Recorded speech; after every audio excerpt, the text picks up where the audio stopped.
Ratlam is a very good district to learn.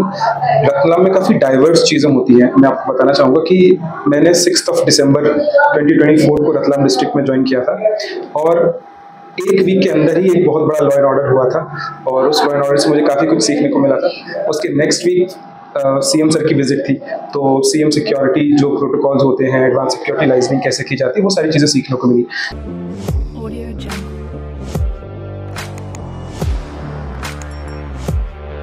साथियों नमस्कार। हमारा जावरा आईएएस और आईपीएस का ट्रेनिंग सेंटर रहा है और आज हम जावरा डिवीजन के ही रिंगनौद पुलिस थाना में हैं और हमारे साथ आईपीएस अधिकारी हैं विक्रम जी अहिरवार। आप यहाँ पर थाना प्रभारी है और सबसे बड़ा आपका अचीवमेंट ये रहा है कि ट्रेनिंग पीरियड में ही इस थाने को आईएएस को अवार्ड मिला है। तो हम आदरणीय सर से चर्चा करते हैं, कुछ जानते हैं। सर आपको सबसे पहले नमस्कार है।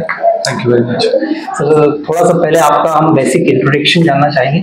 आप कहाँ से हैं और आपकी एजुकेशन वगैरह थोड़ा आपको बताएं। मेरा नाम विक्रम अहिरवार है। मैं मध्य प्रदेश के दतिया जिले का रहने वाला हूँ और मैंने अपनी स्कूलिंग दतिया से ही की है। उसके पश्चात मैंने अपना ग्रेजुएशन जो है वो MANET Maulana Azad national institute of technology में से किया है, इलेक्ट्रिकल इंजीनियरिंग में। और उसके पश्चात मैंने 1-1.5 साल काम भी किया हुआ है प्राइवेट सेक्टर में। फिर उसके बाद मैंने यूपीएससी की तैयारी की थी और फिर फाइनली मैं आपके समक्ष हूँ। ओके सर, तो इंजीनियरिंग करने के दौरान ही आपने सोचा था या बाद में जॉब करने के दौरान हुआ है, ऐसा क्या हुआ? जॉब करने के बाद मैंने सोचा था कि let's try for civil services और फिर then I decided to quit my job and started preparing for this wholeheartedly, and it was my third attempt. It took me 4 long years actually to crack this exam. Yes. Okay sir, तो sir ये आपकी first posting है जावरा में, तो ये क्या procedure रहता है, मतलब ट्रेनिंग होती है, कैसे क्या होता है, थोड़ा सा बताएंगे? जी, अभी क्या होता है जब सर्विस अलोकेट होती है उसके बाद जैसे आईपीएस के लिए जो ट्रेनिंग इंस्टीट्यूशन है वो सरदार वल्लभ भाई Patel national police academy Hyderabad में है और जो ट्रेनिंग होती है वो 3 चरणों में होती है। सबसे पहला फेज होता है फेज 1 जो कि सबसे लेंदी फेज होता है जिसमें आपकी बेसिक ट्रेनिंग होती है, जिसमें आपको जो बेसिक सब्जेक्ट्स हैं, आपका फिजिकल जो भी एक्टिविटीज होती हैं पुलिस की वो सब सिखाई जाती है। और उसके पश्चात अभी जो मेरा फेज चल रहा है उसको हम डिस्ट्रिक्ट प्रैक्टिकल ट्रेनिंग बोलते हैं, डीपीटी। तो इसमें जो भी आईपीएस प्रोबेशनर्स होते हैं उनको थाने का इंडिपेंडेंट चार्ज दिया जाता है ताकि वो जाएं और समझें कि एक पुलिस स्टेशन की बेसिक फंक्शनिंग क्या होती है, क्या क्या समस्याएं होती हैं, कैसे कैसे चीज़ें की जाती हैं। तो उसका एक व्यावहारिक प्रैक्टिकल लर्निंग के लिए ये रहता है। और इसके बाद हमारा फेज 2 होता है, अकेडमी में हम लोग वापस जाएंगे और उसके बाद हमारा पूरा प्रोबेशनरी पीरियड ओवर होता है, उसका फाइनल पोस्टिंग। ओके सर, तो आप रिंगनौद थाने में आए सर, तो जावरा डिवीजन आपने पूरा देखा, यहाँ पर आपने वर्किंग भी की, तो आपके क्या ट्रेनिंग में अचीवमेंट्स रहे मेन? अभी हाल ही में आपने थाने को आईएएस अवार्ड में मिला, ये तो है ही है, लेकिन इस आपके पूरे वर्किंग पीरियड में क्या आपने ऐसा कुछ किया और क्या एक्सपीरियंस रहा आपका वो? बिल्कुल, रतलाम एक बहुत ही for a probationary officer Ratlam is a very good district to learn. Ratlam में काफ़ी डाइवर्स चीज़ें होती हैं। मैं आपको बताना चाहूँगा कि मैंने 6 दिसंबर 2024 को रतलाम डिस्ट्रिक्ट में ज्वाइन किया था और एक वीक के अंदर ही एक बहुत बड़ा लॉ एंड ऑर्डर हुआ था और उस लॉ एंड ऑर्डर से मुझे काफ़ी कुछ सीखने को मिला था। उसके नेक्स्ट वीक सीएम सर की विजिट थी, तो सीएम सिक्योरिटी जो प्रोटोकॉल्स होते हैं, एडवांस सिक्योरिटी लाइजनिंग कैसे की जाती है, वो सारी चीज़ें सीखने को मिली। उसके बाद फिर मुझे रिंगनौद पुलिस स्टेशन दिया गया जो कि इक्वली चैलेंजिंग है।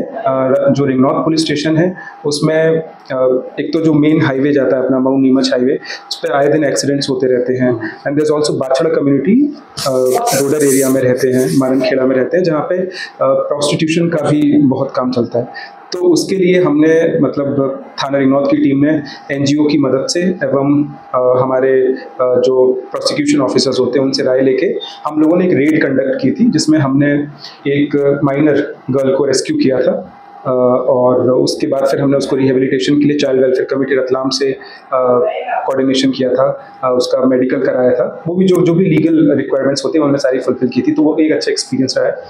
इसके अतिरिक्त रतलाम शहर नारकोटिक्स ड्रग्स के लिए भी जाना जाता है, तो मतलब वो एक बहुत अच्छा लर्निंग एक्सपीरियंस रहा है। मतलब और डिस्ट्रिक्ट्स में एमपी में शायद प्रोफेशनल्स को उतना मौका नहीं मिल पाएगा एनडीपीएस का कार्रवाई करने का, लेकिन यहाँ एक बहुत अच्छा लर्निंग एक्सपीरियंस है। उसमें काफ़ी सारे बहुत डिटेल प्रोसीजर होता है एक्चुअली एनडीपीएस का, उसमें कार्रवाइयाँ बहुत स्ट्रिक्टली फॉलो करनी होती है, तो वो हमने किया।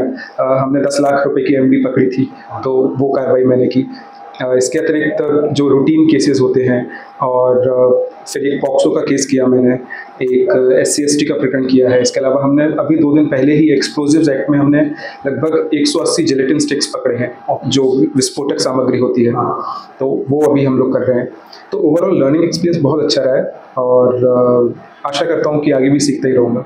क्या बात है सर, मतलब आपने हर सेक्टर में जो है वर्क करके और एक एक्सपीरियंस लिया, और वास्तव में पुलिसिंग का, एक पुलिस ऑफिसर आईपीएस का यही होता है कि वो सब सेक्टर्स का एक्सपीरियंस है। सर ये तो आपने वर्किंग की, और आपने इस रिंगनौर पुलिस थाने को ट्रेनिंग के दौरान ही इसको IAS अवार्ड भी मिल गया।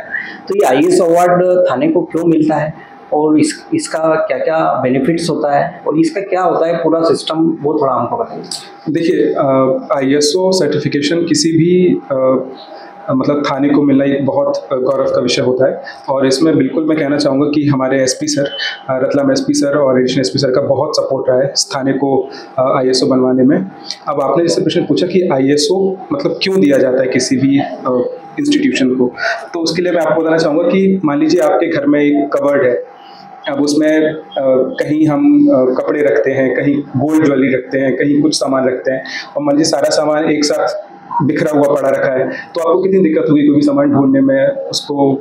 तो ISO का अर्थ होता है एक स्टैंडर्ड वे में चीज़ों का होना। तो हमने अपने थाना का जो भी रिकॉर्ड होता है, रिकॉर्ड का व्यवस्थीकरण एक बहुत इंपॉर्टेंट पहलू होता है ISO का। तो हमारे रिंगनौर की पूरी टीम, मैं बिल्कुल कहना चाहूँगा कि this could not have been possible without the consistent effort of the entire team. So उनकी बिल्कुल हम लोगों ने इस प्रोजेक्ट को अपने हाथ में लिया और इसको किया, और रिकॉर्ड का हमने पूरा सही व्यवस्थीकरण संधारण किया। हमने मालखाना, जो कि एक अगेन एक बहुत ही मैसी अफेयर था, तो उसको हम लोगों ने सही तरह से बनाया। मालखाने का व्यवस्थीकरण हमने अपने पुलिस थाने में सौंदर्यीकरण भी करवाया। आप देखेंगे तो काफ़ी सारे हमने मतलब जो प्लान्स होते हैं उनको इंस्टॉल करवाया है। उसके अलावा आप देखेंगे तो ये सामने जो एक अलग से जब्ती पत्रक, मेडिकल फॉर्म्स, इन सब का एक अलग से केबिन बनवाया है, और खेलने के लिए अपने पुलिस कर्मचारियों के खेलने के लिए एक ओपन बैडमिंटन कोर्ट भी बनवाया है। तो ये सारी कार्रवाइयाँ की गई है, इसके कारण हम लोगों को ISO सर्टिफिकेशन मिला है। यानी पूरा एक व्यवस्थित जो है, पूरा थाना एक व्यवस्थित कह सकते हैं कि अब वो हो गया जी। तो मतलब अभी जैसे मान लीजिए अभी आप आए हैं और आप मेरे से पूछे कि सर आप मुझे बताइए 2021 में जुलाई मंथ में कोई एक प्रकरण हुआ था, मुझे उसकी पूरी केस डायरी चाहिए, तो अगर हमारे पास, अगर हम उसको व्यवस्थित करके नहीं रखते तो हमको कितना समय लगता सोचिए, और अगर अभी आप बोलेंगे तो 2 मिनट के अंदर वो डायरी आ जाएगी। तो ये व्यवस्थित तरीके से रखना, सब चीज़ का प्रॉपर फाइलिंग करना, ये एक बहुत इंपॉर्टेंट पहलू होता है। यानी अगर स्टेट में अगर कोई क्राइम होता है या कोई भी इंक्वायरी आती है तो उसका तुरंत रिकॉर्ड यहाँ पर देखा जा सकता है, अगर कोई भी। हाँ, जो प्रीवियस वही है ना, रिकॉर्ड अभी तक थाने पे जो भी हुआ है उसका एक कि मर्ग की ये वाली फाइल्स हैं इस ईयर से इस ईयर तक की, उसका हमने यहाँ पे संधारण कर रखा है। गुम इंसान का ये वाला है, मर्डर की वाली फाइल्स हैं, NDPS के वाले फाइल्स हैं, तो सबका एकदम प्रॉपर वे में स्टैंडर्डाइजेशन किया गया है।